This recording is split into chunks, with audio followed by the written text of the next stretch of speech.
Hello guys, I'm here in Tanawan City, Batangas. Ito nga pala yung aking kasamang driver. Dalawa lang kami ngayon, so wala pa yung iba.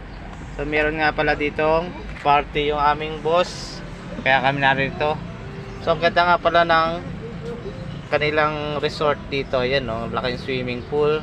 So ginawa muna namin, nag walking muna and take a picture and video.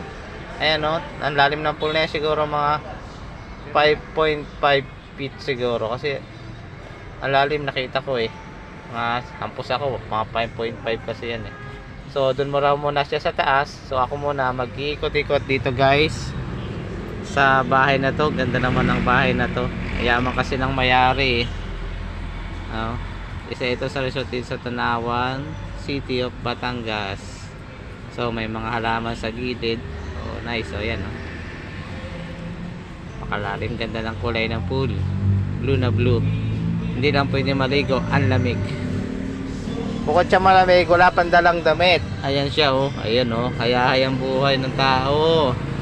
Oy boy, pwedeng manager ka dyan akit nga ako.